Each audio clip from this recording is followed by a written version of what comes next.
बिस्मिल्लाहिर्रहमानिर्रहीम। अस्सलाम वालेकुम viewers, welcome to learning with Rizwan. आज की वीडियो को हम वहीं से कंटिन्यू करेंगे जहाँ से हमने छोड़ा था। तो जो लीनियर इक्वेशन थी उसको हमने बनाना भी सीखा था और उसको सॉल्व करना भी सीखा था, और उसी को हम कंटिन्यू करते हुए इससे रिलेटेड जितनी भी वर्ल्ड प्रॉब्लम है हम कोशिश करेंगे, डिस्कस करेंगे। और अगर कोई ऐसा क्वेश्चन हो जो इस टॉपिक से रिलेटेड हो और आपसे सॉल्व नहीं हो रहा, तो आप कमेंट बॉक्स में हमें वो बताएं या व्हाट्सएप ग्रुप में हमें बताएं, तो इंशाल्लाह हम जो है उसको इन फ्यूचर वीडियोस डिस्कस करेंगे। तो ये आज के क्वेश्चंस हैं आपके सामने। आज इन सारे क्वेश्चंस को हम यहाँ पे वन बाय वन सॉल्व करेंगे। और अगर आप हमारा व्हाट्सएप ग्रुप ज्वाइन करना चाहते हैं तो ये डिटेल है, ये भी ग्रुप ज्वाइन कर सकते हैं। चैनल सब्सक्राइब कर दीजिएगा and let's start the video. जी, हमारे पास ये क्वेश्चन है, फाइंड द प्रोडक्ट। उसने प्रोडक्ट पूछा हुआ है। प्रोडक्ट होता है हासिल ज़रब, यानी कि दो चीज़ों को मल्टीप्लाई। कहता है प्रोडक्ट निकालो टू कंसेक्टिव नंबर। तो हमारे पास दो कंसेक्टिव नंबर है। कंसेक्टिव नंबर होते हैं जो एक के बाद दूसरा आता है। तो दो कंसेक्टिव नंबर है, हमने उसका प्रोडक्ट निकाल के देना है। तो हम प्रोडक्ट तो तब निकालेंगे जब हमें दो कंसेक्टिव नंबर पता होंगे। हमें पता ही नहीं दो कंसेक्टिव नंबर कौन से हैं। तो उसके लिए फिर उसने क्या कहा है, कहता है वेयर फर्स्ट नंबर, जो पहला नंबर है वो इज जो है वो बराबर है, किसके बराबर है, जो दूसरे नंबर है उसके थ्राइस और 10 ज़्यादा से। अब इसको थोड़ा सा कर लेते हैं तसल्ली से, स्टेप बाय स्टेप। तो फर्स्ट नंबर हमारे पास क्या है, नहीं पता हमें, ठीक है, तो मैंने क्या कह दिया, एक्स। सेकंड नंबर क्या है हमारे पास, ठीक है जी। सेकंड नंबर क्या है, कंसेक्टिव नंबर में जब कंसेक्टिव नंबर आ जाता है तो सेकंड नंबर क्या होता है, पहला अगर x है तो सेकंड क्या होगा, x प्लस 1, एक ज्यादा होगा ना उससे, तो इसको मैं x प्लस 1 कर देता हूं। अच्छा जी, अब हो गया x प्लस 1। अब हमारे पास दो नंबर आ गए। अब उन्होंने कुछ कंडीशन दी है इस नंबर की। कहता है जी फर्स्ट नंबर का 4 टाइम। तो फर्स्ट नंबर अब कौन सा हमारे पास, x है, तो फर्स्ट नंबर का 4 टाइम्स मीन 4x। इज मैंने आपको बताया था कि इज आ जाए तो वो इज इक्वल टू होता है। तो first number is 4x is, ठीक है। अब ये सेकंड नंबर है, तो थ्राइस ऑफ सेकंड नंबर, क्या कह रहा है, थ्राइस, थ्राइस 3 गुना बड़ा, थ्राइस ऑफ सेकंड नंबर। तो सेकंड नंबर हमारे पास x1 है, तो उसका 3 गुना, thrice of second number, and more than by 10, यानी थ्राइस भी है, 3 गुना बड़ा भी है और 10 से ज्यादा भी है, तो प्लस 10 भी आपने लगाना है। अब इसको इक्वेशन को हम सॉल्व कर लेंगे। क्लियर हो गया ना कि 4 टाइम्स अ नंबर और फर्स्ट नंबर, तो फर्स्ट नंबर x है, उसका 4 टाइम 4x हो गया। इज, इसकी जगह आ गया is equal to thrice of second number, तो सेकंड नंबर मैंने x प्लस 1 दिया, उसका थ्राइस, और मोर बाय 10, 10 नंबर ज्यादा है, तो 10 मैंने एंड में प्लस कर दिया। अब सॉल्व करेंगे, हमारे पास x आ जाएगा, तो सॉल्व कर लेते हैं। 4x इधर ही खड़ा रहेगा, 3 इससे भी मल्टीप्लाई होगा, इससे भी मल्टीप्लाई होगा, 3x प्लस 3 प्लस 10, तो 4x is equal to 3x, 3 के साथ नहीं हो सकता, 3x को इधर आना पड़ेगा, ले आते हैं, बल्कि ये इधर आके माइनस हो गया इज इक्वल टू के, और 3 प्लस 10 कितना होता है, 13 होता है। तो 4x और 4 में से 3 गया 1, तो x अकेला बच गया, x इज इक्वल टू 13, तो x आपके पास 13 आ गया है। अब आपके पास फर्स्ट नंबर क्या था, फर्स्ट नंबर हमारे पास क्या था, ऊपर लिखा भी हुआ है, फर्स्ट नंबर हमारे पास था x, तो x तो हमने निकाल लिया, x तो 13 हो गया। सेकंड नंबर हमारे पास क्या होगा, सेकंड नंबर हमारे पास था x प्लस 1, तो x प्लस 1 कितना होगा, 13, 1 जमा 14, तो हमारे पास फर्स्ट नंबर 13 आ गया है, सेकंड नंबर 14 आ गया। सवाल में क्या पूछा था, सवाल में कहता है प्रोडक्ट बताओ, यानी हासिल ज़रब, मल्टीप्लाई बताओ। तो फर्स्ट नंबर आपका 13 है, 14, सेकंड नंबर 14 है, तो इसको मल्टीप्लाई करके आपने जो आंसर देना है वो एमसीक्यूज के अंदर होगा, वो आपने टिक कर देना है। मैं कर देता हूँ मल्टीप्लाई, यहाँ पे 4 3 जा आजकल 12 है, 4 1 जा 4, एक प्लस किया 5, और इसका ऐसे 13 आ गया 2, और 5 और 3 आजकल 8, और 182, तो 182 आपके पास क्या है, आंसर आ चुका है। क्लियर,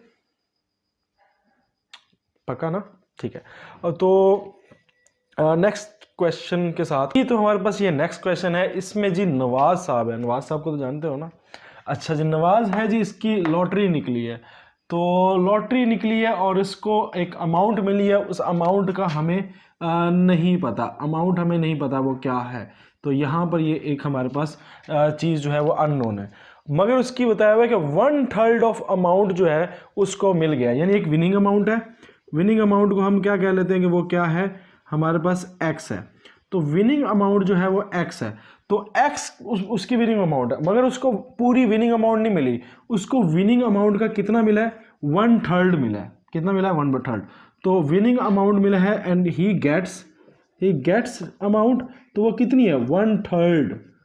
या आप यूं लिखना चाहें तो यूं लिख लें, x मल्टीप्लाई बाय 1/3, या इसको x/3 भी लिख सकते हैं। तो x/3 उसको मिला है, उसमें से 6000 यानी 6000 उसने अमाउंट जो मिली है उसमें से उसने 6000 जो है वो दे दिया है। और 6000 जो है ना वो इस अमाउंट का जो उसने हासिल की है उस अमाउंट का भी 1/6 है। यानी कि फॉर एग्जाम्पल अगर मैं यूं करूं, ये देखें ये टोटल अमाउंट है, इसके मैंने 3 हिस्से कर दिए, ये हिस्सा इसको मिल गया, ये वाला हिस्सा क्या हुआ, मिल गया। इसके भी फर्दर फिर 6 हिस्से करो, कितने, 1 2 3 4 5 6, इसके भी आगे फर्दर 6 पार्ट्स करो, तो उसमें से जो एक पार्ट है ना वो उसने डोनेट कर दिया है। तो ये वाला जो हिस्सा है ना इसने डोनेट कर दिया। अब सवाल ये बताया हुआ है कि ये 6000 है जो डोनेट किया है, तो बताओ कि ये पूरी रकम कितनी होगी, ये सारी रकम आपने मालूम करनी है। तो ये सिंपल सा क्वेश्चन है। तो हमारे पास जो उसको अमाउंट टोटल अमाउंट x है, उसको x का कितना मिला, x/3, ठीक है। अब 600 उसने डोनेट किया। अब ये 600 क्या है, ये 6000 इसने डोनेट किया है। 6000 क्या है, x/3, यानी ये था ना x/3 का भी आगे से क्या है 1/6 है, तो x/3 का ये क्या है 600 1/6 है। तो इससे हमें पता लग जाएगा कि हमारा x की वैल्यू यानी टोटल वर्थ क्या है। सही है जी। 600 क्या है, तिहाई हिस्से का, एक पूरी x है उसके भी तिहाई हिस्से का छठा हिस्सा है, तो ये तिहाई हिस्से का छठा हिस्सा 6000 है। तो x हमें पता लग सकती है। हम इसको करेंगे सॉल्व। तो 6000 इधर ही खड़ा रहा, x इधर आ जाएगा, x1 जा x और 3 6 जा आजकल 18, ये 18 ऊपर आके मल्टीप्लाई हो जाएगा। तो x के साथ 6000 के साथ आगे कौन मल्टीप्लाई हो गया, 18 मल्टीप्लाई हो गया। और यहाँ पे कर ले, यहीं पे कर लेते हैं।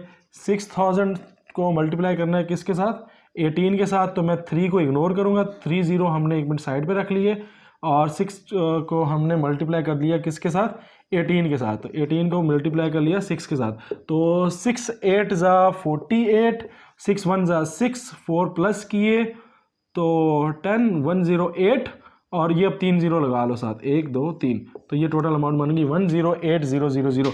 ये मल्टीप्लाई करने का ना शॉर्टकट तरीका है कि 000 को इग्नोर कर दो और बाकी डिजिट्स को मल्टीप्लाई कर दो, जो आंसर है उसके साथ दोबारा 0 ऐड कर लो। ये इंशाल्लाह जब हम करेंगे ना डेसिमल वगैरह तो उसमें हम ये ज़रूर करेंगे। 108000, ये आपकी क्या आ गई x। तो टोटल अमाउंट कितनी है जी, 1,08,000 है, जिसमें से इसकी 3 हिस्से निकालोगे, 3 पे तकसीम करोगे तो वो अमाउंट आ गई जो उसको मिली, उसको डिवाइड करोगे 6 पे तो आपके पास 6000 जवाब आएगा जो उसने डोनेट किया था। तो आपसे टोटल अमाउंट पूछी थी तो हमने टोटल अमाउंट बता दी थी कि 1,08,000 जो है इसने डोनेट कर दिया। ठीक है, क्लियर। तो नवाज साहब बड़े अच्छे मतलब मालदार बंदे हैं, लॉटरी निकल रही है उसकी। जी, तो हमारे पास ये नेक्स्ट क्वेश्चन है, कहता है जी sum of 3 consecutive number, again consecutive number की बात कर रहा है। तो 3 कंसेक्टिव नंबर्स हैं जिसका सम है 126। अब कंसेक्टिव नंबर अगेन वही बात है कि फर्स्ट नंबर क्या होगा, फर्स्ट नंबर आपके पास होगा x, सेकंड नंबर आपके पास क्या होगा, वो होगा x + 1, और थर्ड नंबर आपके पास क्या होगा, ये बहुत डिटेल से बात हो चुकी हुई है इसके ऊपर, तो x + 2, इसलिए मैं इसको डिटेल में मजीद नहीं जा रहा। इन तीनों का सम कितना है जी, 126 है। तो x + 1 + x + 2 = 126, यानी ये पहला वो नंबर, ये दूसरा नंबर और ये तीसरा नंबर, 3 नंबर्स को हमने प्लस किया है, कंसेक्टिव नंबर्स हैं, उनका जवाब क्या आ रहा है 126। सॉल्व करेंगे, x आपस में जमा हो जाएंगे 3x, और 1 और 2 आपस में जमा हो जाएंगे 3, तो 126 आ गया। अब इसको क्या करेंगे, अब ये 3 उधर जाके क्या हो जाएगा, डिवाइड हो जाएगा, और सॉरी प्लस हो रहा है, उधर जाके माइनस हो जाएगा, ठीक है, और 3x इधर ही खड़ा रहेगा अभी शहजादा। तो 126 में से 3 गए तो 123 और 3x। अब ये जो 3 है ये कहेगा भाई मैंने इधर नहीं रहना क्योंकि x हमने निकालना है, तो ये उधर शिफ्ट हो जाएगा, कैसे शिफ्ट होगा, मल्टीप्लाई हो रहा है उधर जाके डिवाइड हो जाएगा, उधर जाके जब डिवाइड हुआ तो आंसर आ गया 3 1 जा 3 और 3 4 और 1 41। ठीक है, 41 के ऊपर ये चले गया 3 के टेबल पे, नहीं तो इधर इस तरह कर लीजिएगा। ठीक है, तो 41 आंसर आएगा। अच्छा जी, अब हमारे पास नंबर्स क्या थे, तो हमारे पास x आ गया, पहला नंबर आ गया 41, x प्लस 1 दूसरा नंबर आ गया 42, तीसरा नंबर हमारे पास आ गया x plus 2 is equal to 43। तो अब ये आपके पास 3 नंबर आ गए। पूछा गया जी फाइंड द हाईएस्ट नंबर, सबसे बड़ा नंबर बताएं। तो बड़ा नंबर आपका क्या है 43, तो 43 विल बी द आंसर। अब एमसीक्यूज में क्या दिया होगा 41 42 43 44। अब आप क्या करोगे, x निकाल के 41 निकाल के उसके ऊपर फौरन टिक कर दोगे, ऐसा नहीं है भाई। क्वेश्चन में देख लो कि पूछा क्या है, पूछा हुआ है फाइंड द हाईएस्ट नंबर, तो आपने हाईएस्ट नंबर ही पे टिक करना है। अगर वो पूछा था फाइंड द मिडल नंबर तो मिडल वाले पे कर दे, कहता था फाइंड द फर्स्ट नंबर तो फर्स्ट नंबर पे कर देते हैं, कहता find the product of first and last number तो पहले और आखिरी नंबर का प्रोडक्ट निकाल लेते, कहता find the sum of first and last number तो पहले और आखिरी का जमा कर लेते। वो जिस तरह की बात करेगा भाई हमने वो माननी पड़ेगी। तो सिंपल सिर्फ एक्स वाला ही जवाब नहीं होता, आपने गौर से देखना कि वाक्य में पूछा क्या हुआ है सवाल में। ठीक है जी, नेक्स्ट जी। तो अब हमारे पास एक और क्वेश्चन है और ये क्वेश्चन है दौलत के बारे में, पैसा के बारे में। तो भाईजान पैसों की बात हो रही है और एक बंदा है, ठीक है, अगेन कोई सियासतदान होगा, इसके पास ज़्यादा सारे पैसे हैं जिसमें 5 रुपए के नोट हैं। ठीक है, मैं इधर लगा लेता हूँ, ये 5 रुपए का नोट है, फिर इसके पास एक 10 रुपए के भी कुछ नोट्स हैं। ठीक है, और तीसरा उसके पास 20 रुपए के भी नोट्स हैं। अच्छा जी, ये ले 20 रुपए के भी नोट्स हो गए रुपए। अमाउंट है जी, और टोटल इन तीनों नोट की प्लस करो तो कितने आंसर बन रहा है 385। 385 जो है उसकी टोटल अमाउंट बन रही है। तो आपने ये बताना है कि टोटल इसके कितने ये कितने नोट हैं, ये कितने नोट हैं, ये कितने नोट हैं। आपने टोटल नोट्स की तादाद बतानी है। ठीक है, ये 5 है, ये 10 है, ये 20 है। तो अब बताएं कि कितने 5 रुपये हों, कितने 10 रुपये हों, कितने 20 रुपये हों, तो उसके टोटल 350 बनते हैं। इधर उसने जो सबसे इंपॉर्टेंट पॉइंट है ना इस पूरे क्वेश्चन में, जो आपको जो है वो मसला हल कर देगा आपका, वो ये है इक्वल, कि भाई जितने 5 हैं उतने ही 10 है, उतने ही 20 है। तो अब हमारे पास जो नंबर ऑफ सिंगल क्वांटिटी आएगा ना वो 5x हो जाएगा, यानी यहाँ पे भी 5 के भी वही x नोट है, जमा 10 के भी उतने ही नोट्स हैं x, प्लस 20 के भी उतने ही नोट है x, तो 3 इज इक्वल टू 85। बहुत आसान होता है जब एक डिफरेंट चीज़ें दियो और क्वांटिटी सेम हो और उसका सम दियो। ठीक है, तो फिर आपके लिए क्वेश्चन क्या हो जाता है, चुटकियों वाला हो जाता है। तो यहाँ पे सम दिया हुआ है टोटल, तो सम की वजह से मैंने क्या लगाया, प्लस लगा दिए, और साथ वो क्या कह रहा है, सेम नोट है, 5 जितने 5 वाले नोट है x, जितने 10 वाले नोट है x, जितने 20 वाले नोट्स है x, तो इन सबको हम x कर लेंगे। ठीक है जी, अब इसको प्लस कर लेते हैं, तो 20 प्लस 10 35 आ जाएगा, 35x 385। अब x इधर ही खड़ा रहेगा, 385 के साथ 35 जो है वो कट जाएगा। काट के देख लेते हैं भाई, पहले 5 के टेबल पे काटते हैं तो ये 7 आ जाएगा, और इसको भी हम 5 के टेबल पे कट करेंगे तो ये आएगा 7 और 75। ठीक है, 75 ही आएगा, देख लो यार, नहीं 75 नहीं आएगा, 85 आएगा। इसको देख लेते हैं यार, 385 डायरेक्ट क्या करना है, तो 5 का टेबल पढ़ो 35 आ जाए, 7 पे आया, फिर 3 बचा, फिर 35, तो ये आ गया ये 77। ठीक है, हाँ 77 पे कटेगा, इसलिए 77 पे कट गया, तो 7 1 जा 7, 7 11 जा 75, तो x आपके पास क्या आ गया है, 11 आ गया है। तो टोटल जी हमारे पास कितने नोट्स हैं, 11 ही 5 रुपए के नोट्स हैं, 11 ही 10 रुपए के नोट हैं, और 11 ही 20 रुपए के नोट हैं। तो क्या जवाब हमारा 11 है, आंसर एमसीक्यूज में 11 लिखा होगा, तो क्या हम 11 पे टिक कर देंगे, नहीं। क्वेश्चन को जरा गौर से पढ़ें, find the total number of notes, total note बताएं कि 5 के भी नोट, 10 के भी नोट, 20 के भी नोट, सारे नोट्स को प्लस कर दें। तो भाई जी ये 11 हैं तो ये भी 11 नोट्स हैं, ये भी 11 नोट हैं, तो 11 11 11 11 11 11 टोटल बनते हैं 33। तो हमारे पास टोटल नोट्स कितने हैं? 33 नोट्स हैं। तो आपका आंसर 33 होगा, उसको टिक करना है, 11 को टिक नहीं कर देना। क्वेश्चन एक बार तसल्ली से पढ़ लेना कि वाकई में पूछा क्या है, एक्स निकाल के जो है वो पीछे होके बैठ नहीं लगा जाना टेक लगा के कि भाई हमने क्वेश्चन कर लिया। ठीक है जी, तो नेक्स्ट क्वेश्चन देखते हैं जी स्टूडेंट्स। तो ये हमारे पास अगेन एक पैसे से रिलेटेड क्वेश्चन आ गया है और इसके अंदर पैसों की बात हो रही है अगेन, और टोटल जी 324 नोट्स हैं। अब यहाँ पर क्वेश्चन पिछले वाले क्वेश्चन से डिफरेंट क्या है कि इधर इसने टोटल नोट्स दे दिए, उधर उसने बताया था कि 5 का नोट, 10 का नोट, 50 का नोट जो है वो x बराबर है यानी इक्वल है, तो हमें कुछ क्वेश्चन में आसानी होगी थी। बट यहाँ पर थोड़ी सी हमें कन्फ्यूजन डालने के लिए उसने टोटल नोट्स दिए हुए हैं और बताया कि कुछ नोट्स 50 के हैं, कुछ नोट 20 के हैं। तो पहले तो आप ये देख लेना कि आपके पास ये 20 के नोट हैं कुछ, और कुछ नोट आपके पास किसके हैं? 50 के हैं। ठीक है, और इनका सम है हमारे पास 1 2 4 5 0। ठीक है, 12,450 रुपये टोटल हमारे बन रहे हैं। अब ये कितने हैं कोई पता नहीं, ये कितने हैं कोई पता नहीं, पर ये पता है कि टोटल ये दोनों कितने हैं? 324 है। अब टोटल का हमने अचार डालना है, अब मसला बन गया ना यहाँ पे, तो अचार इसका मतलब क्या, इसको सॉल्व करेंगे। तो अब यहाँ पर आपने क्या करना है, एक को आपने कर लेना है x, एक नोट को आपने क्या कह देना है x, और दूसरे को क्या कहेंगे? y नहीं कहेंगे, क्योंकि y कहेंगे तो आप सॉल्व नहीं कर सकोगे। y सॉल्व तब होता है जब आपके पास दो रकमें हो, दो लाइन में आ रही हो ना, दो एक्सप्रेशन या दो इक्वेशंस हो, तब आप x और y वाली वैल्यूज को निकाल सकते हो। तो हम इसको y नहीं कर सकते, हमें इधर ही कुछ करना पड़ेगा। अब यहाँ पर ये देखें कि x तो हो गया 20 के नोट, तो 20 के नोट जमा किसके? 50 के नोट जो हमें नहीं पता, वो किसके? टोटल नोट्स कितने हैं? 324, जो उसने शुरू में बताया था कि ये और ये नोट टोटल कितने हैं? 324। तो 50 के नोट कितने होंगे? 50 के नोट्स होंगे 324 माइनस एक्स, यानी कि अगर हमने 20 के नोट्स को कह लिया कि ये कितने नोट्स हैं? एक्स है, तो 50 कितने होंगे? 50 होंगे 324 में से अगर हम x निकाल दें तो हमारे पास किसके आ जाएंगे नोट्स? 50 के आ जाएंगे। तो यहां पर हम 50 के नोट्स को किसके इक्वल करेंगे?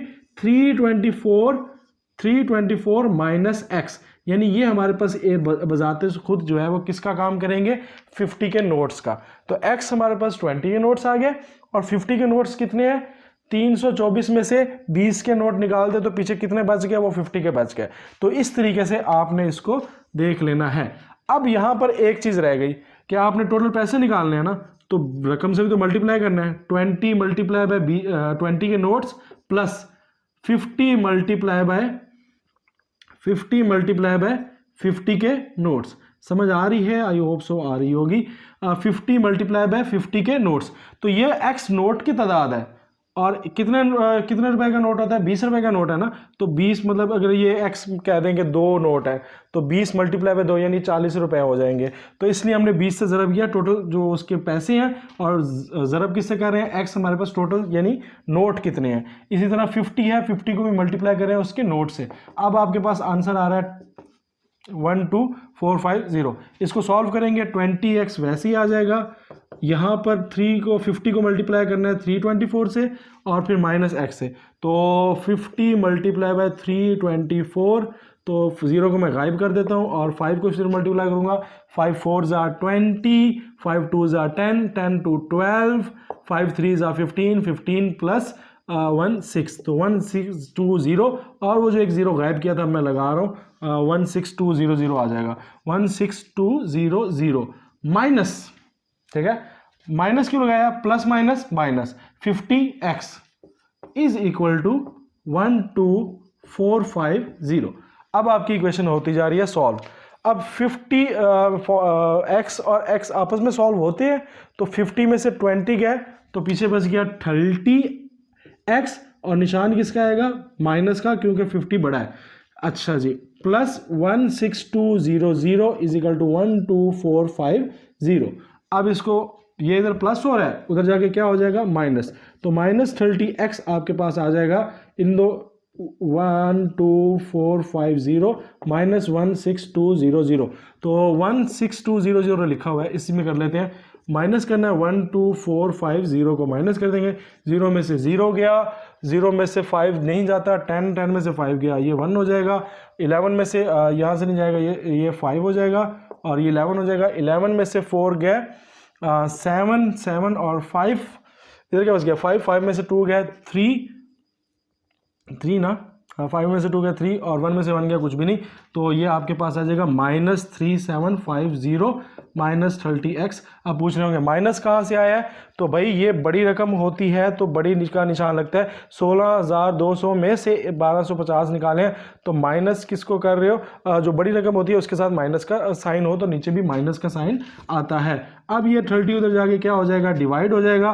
ठीक है, मैं इधर थोड़ा सा शिफ्ट कर लेता हूँ क्वेश्चन को, तो x इधर ही खड़ा रहेगा, 3750 के साथ जाके -30 डिवाइड हो गया, माइनस माइनस से कट गया, 0 0 से कट गया, तो x 3 1 ज़ा 3 और 3 का टेबल पढ़ो 375 आ जाए, 1 और 2 और 5 125, तो ये आपके पास आंसर आ गया है 125।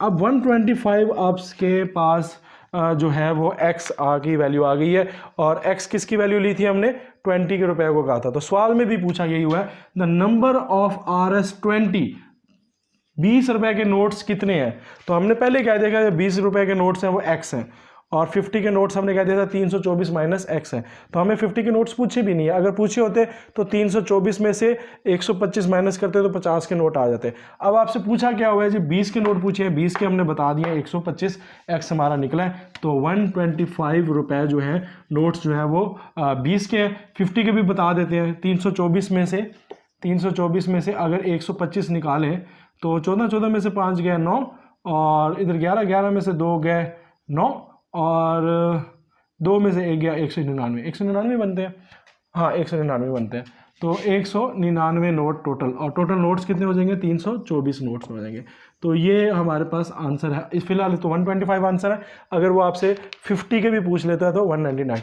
अब यहाँ पर याद रखने वाली चीज़ क्या है, याद रखने वाली चीज़ ये है कि अगर आपको टोटल नोट दिए हों तो एक को आपने x कर देना है और दूसरी वैल्यू को आपने टोटल माइनस x कर देना है, सिंपल सा जो इसका फंडा था। नेक्स्ट क्वेश्चन में मिलते हैं जी। तो हमारे पास ये एक क्वेश्चन है, और इस तरह के क्वेश्चन बहुत ज़्यादा आते हैं, जिसके अंदर किस तरह का क्वेश्चन होता है ये ज़रा देख लें, कि इसमें बताया हुआ है कि 10% हैं, 100% है टोटल, 100 बंदे हैं टोटल, ठीक है जी, और 100 में से 50 बंदे जो हैं वो पेप्सी पीते हैं, ठीक है, तो पेप्सी कितने बंदे पीते हैं, 50 बंदे पीते हैं, टोटल कितने हैं जी 100 बंदे हैं।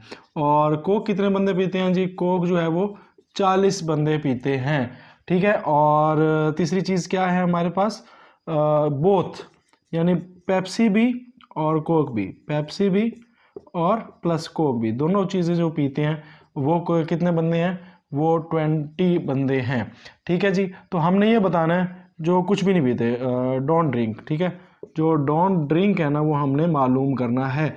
तो इस तरह करके ये क्वेश्चन दिया हुआ है, आपको क्वेश्चन नज़र आ रहा है।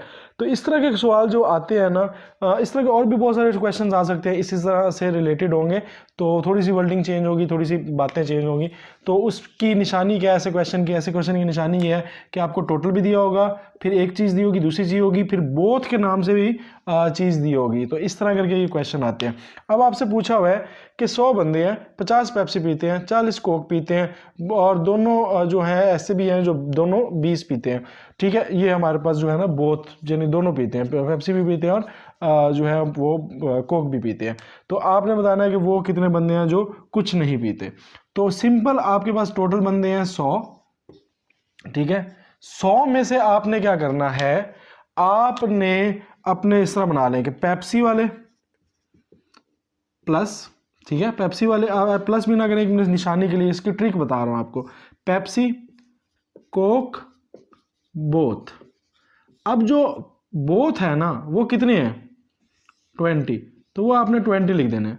अब कोक पेप्सी वाले जो लिखने हैं ना, पेप्सी वाला आपने लिखने, आपने पेप्सी में से बोथ को माइनस कर देना है, तो 50 में से आपने बोथ को माइनस कर देना, यानी जिस डिजिट का हम निकाल रहे हैं उसको हम एज इट इज नहीं लिखेंगे, 50 लिख देंगे, 40 लिख देंगे, 20 नहीं, उसमें से बोथ वाला माइनस कर देना, यानी दोनों वाले। तो 50 में से जो बोथ हैं वो 20 है, तो बोथ जो नहीं है वो कितने हैं, 30 है। इसी तरह कोक वाले बोथ तो 20 हैं, मगर बोथ के अलावा वाले कितने हैं, तो 40 में से वो गए 20। तो सिंपल आपने क्या करना है कि इनको ऐड करने से पहले इनकी ये वाले आपने निकालने कि सिंगल सिंगल हम निकाल लें तो कितने बनते हैं। तो पेप्सी पीने वाले वैसे तो 50 हैं, मगर बीच में 20 बोथ है। इसी तरह कोक पीने वाले तो 40 हैं, मगर बीच में बोथ कितने हैं, 20 है। तो इसलिए 50 को भी 20 से माइनस किया और 40 को भी 20 से माइनस किया, और ये तो 20 हमारे पास है ही है। तो इसको अब आपने सॉल्व कर लेना है, ठीक है जी। तो हमारे पास आंसर आ जाएगा, तो 100 में से माइनस कर देंगे, 100 टोटल है ना, तो 100 में से माइनस कर देंगे 30 जमा 20 जमा 20।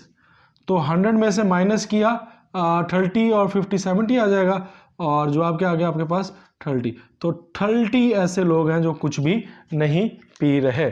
तो अब क्वेश्चन को समझने से बस एक छोटा सा पॉइंट है कि अगर बोथ हो तो आपने बोथ में, तो यहाँ भी है ना बीच में मिले हुए पेप्सी और कोक में भी, तो बोथ वालों को आपने अलहदा कर लेना है। अलहदा कैसे करना है, उसको 20 अलहदा नाम दिया हुआ है वो दे देना है, और जो ऊपर ऊपर होंगे ना दोनों में, उन दोनों में से भी बोथ वाला चीज़ को माइनस करके फिर आपने ऐड करके टोटल में से माइनस कर देना है, तो हमारे पास वो नीदर वाले आ जाएंगे। तो ये ट्रिक आई होप सो कि आपको समझ आ गई होगी। तो नेक्स्ट क्वेश्चन के साथ मिलते हैं जी। तो सॉल्व करते हैं, एक नया क्वेश्चन है। ये तो क्वेश्चन थोड़ा सा डिफरेंट है और थोड़ा सा मुश्किल भी है, इसको गौर से समझिएगा और आपको समझ आ जाएगी। रशीद साहब हैं कोई, ठीक है, रशीद साहब को तो जानते हैं ना, अच्छा। तो रशीद साहब हैं और उन्होंने 30 दिन के लिए जो है वो एक बंदा हायर किया है, और उसको वो कहता है कि अगर तुम आओगे तो मैं तुम्हें 50 रुपये दूंगा दिन का। तो आओगे तो मैं 50 रुपया दूंगा, अगर तुमने छुट्टी मारी तो तुम्हारे 10 रुपये काट लूंगा मैं, ठीक है। तो दिस इज फाइन, तो ये डिडक्शन होगी, और दिस इज अर्निंग, ये उसकी कमाई होगी अगर आएगा पर डे, एक दिन में, ठीक है जी। तो ये आपके ये दो बातें होंगी। टोटल पैसे जब 30 दिन उसने काम किया ना, टोटल काम कितने दिया, डेज उसके आगे 30, 30 दिन बंदे ने काम कर दिया जी, और काम करने के बाद पैसे कितने मिले हैं, टोटल अमाउंट जो मिली है उसको वो कितनी मिली है, 1200 रुपये मिले हैं। तो अब यहाँ पर हमारे पास ये क्वेश्चन में कुछ हमारे पास ये डाटा आ गया है। सबसे पहले तो उसकी अर्निंग देखें, उसने कमाया कितना है। तो अर्निंग उसकी क्या है, उसने कितने दिन काम किया, हमें वही तो नहीं पता, बीच में छुट्टियां भी तो मारी हैं, तो हमें काम कितने दिन किया नहीं पता, तो इसलिए मैंने क्या लगा दिया, एक्स दिन उसने काम किया। अब एक्स दिन काम किया है तो इट्स मीन कि एक दिन काम करने के उसको कितने मिलने थे, 50 रुपये। तो एक्स दिन उसने काम किया तो 50 मल्टीप्लाई बाय एक्स, इसकी क्या हो गई, अर्निंग हो गई। अब उसको फाइन पड़ा है, फाइन क्या पड़ा है जी, डिडक्शन हुई है। डिडक्शन कितने दिन की हुई है, 10 रुपए की हुई है। डिडक्शन कितने रुपए की हुई है, 10 रुपए की। अब कितने दिन ये एब्सेंट रहा, अब ये बताना है भाई, एक्स दिन वो आया, कितने दिन एब्सेंट रहा, अब वो कितना होगा, मिसाल के तौर पे टोटल 30 डेज है, तो एक्स दिन वो आया, तो माइनस करेंगे तो हमारे पास वो छुट्टियों वाले दिन आ जाएंगे, तो 30 में से एक्स निकाल देंगे। फॉर एग्जांपल एक्स हमारे पास होता 20 दिन आया, मिसाल कर लें कि आप कह देंगे 20 दिन आया, तो कितने दिन नहीं आया होगा, 30 में से माइनस करेंगे 20 को। इसी तरह एक्स हमने मिसाल के तौर पे दिया कि एक्स वो आया है एक्स वाले दिन, बट कितने दिन नहीं आया, 30 माइनस एक्स, तो ये आपकी होगी। और हर दिन ना आने की डिडक्शन कितनी है, 10 रुपए, ठीक है जी। अब आप यूं कर लें, अर्निंग इसने जो कमाया माइनस डिडक्शन उसमें से खो दिया, इज इक्वल टू 1200, टोटल रुपए उसको कितने मिल रहे हैं, 1200। तो अब हमें यहां से सारी बात समझ आ जाएगी। अर्निंग यानी कि 50x उसने कमाया और 10 रुपए जुर्माना लेके उसने 30 माइनस एक्स दिन छुट्टियां मारी, तो ये उसकी जो है जुर्माना बन गया। तो हम निकाल लेते हैं 50x वैसे ही रहते हैं, माइनस 10 को 30 के साथ करेंगे 300, माइनस माइनस प्लस, माइनस और माइनस प्लस, तो प्लस x आ गया आपके पास, 10x आ गया, सॉरी प्लस 10x आ गया, 10 मल्टीप्लाई बाय 1 10x, ठीक है, इज इक्वल टू 1200। अब 50 और 10 60x, ये -3 है, उधर जाके क्या हो जाएगा, +3 हो जाएगा, प्लस 300 हो जाएगा, तो ये आ गया 1500 और ये आ गया 60x।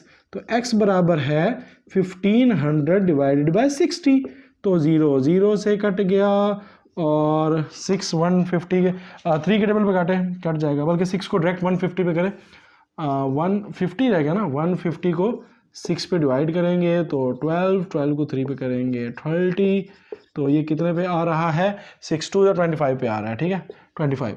तो x हमारे पास 6 1 ज़ा 6 6 25 150, और हमारे पास x क्या आ गया है 25। तो 25 डेज जो है उसने काम किया है, तो टोटल डेज कितने काम किया है, 25 डेज काम किया है। तो छुट्टियां कितनी मारी, 30 दिन आया था, तो 30 माइनस 25 5 डेज। तो हमसे पूछी उसने क्या हुई है, एब्सेंट कितना रहा है, तो 5 दिन एब्सेंट रहा है। सिंपल, आपके पास अर्निंग आ गई माइनस डिडक्शन जो उसका फाइन हुआ है, तो अर्निंग हमारी पे क्या है, क्या मिसाल के तौर पे x दिन आया है तो 50 उसकी प्लस कर दी, 50x आ गया। डिडक्शन कितनी हुई, 10 रुपये जुर्माना हुआ है, और ये हमारे पास छुट्टियां हैं, चूंकि हमें नहीं पता छुट्टियां कितनी है, तो हमने क्या है x दिन आया है तो छुट्टियों वाले दिन कितने होंगे 30 माइनस एक्स, तो ये 30 माइनस एक्स आ गई। तो 50x में से छुट्टियों के 10 रुपए काटे तो 1200 बन गया, तो 1200 जब बन गया तो उसको सॉल्व कर लिया तो जवाब आया 25। तो हमारे पास x क्या था, काम करने के दिन, तो 25 हमारे पास काम करने के दिन, तो छुट्टियों के दिन कितने हुए, 30 में से 25 गया तो 5 दिन आ गए। तो ये था आज का लेक्चर, एंड है आज काफ़ी है, और आगे वीडियोस भी इसी तरह लंबी होंगी। नेक्स्ट लेक्चर एज रिलेटेड है, बहुत इंपॉर्टेंट है, वो भी लाजमी देखिएगा, उससे भी बड़े क्वेश्चन आते हैं, और आप ट्रिक्स के साथ इंशाल्लाह करेंगे जिस तरह आज भी किया है। ये है आज का होमवर्क, ये क्वेश्चंस हैं, आंसर वेरीफाइड किए हुए हैं, कोई गलती कमी बेशी रह जाती है तो माजरत, बाकी कोशिश अपनी यही होती है कि आंसर वेरीफाई करके आपके साथ शेयर किए जाएँ। तो व्हाट्सएप ग्रुप ज्वाइन करना चाहते हैं तो ये डाटा है, ये व्हाट्सएप ग्रुप ज्वाइन करें, रोज़ाना टेस्ट होते हैं उसमें, मॉडल पेपर शेयर होते हैं, करंट अफेयर भी शेयर होता है। That's it. तमाम लेक्चर्स आपको मिलेंगे यहाँ, और नेक्स्ट लेक्चर आपको मिलेगा यहाँ, और ऊपर जनाब को क्लिक कर दें तो चैनल हो जाएगा subscribe. This is Rizwan Afzal signing off. अल्लाह हाफिज़।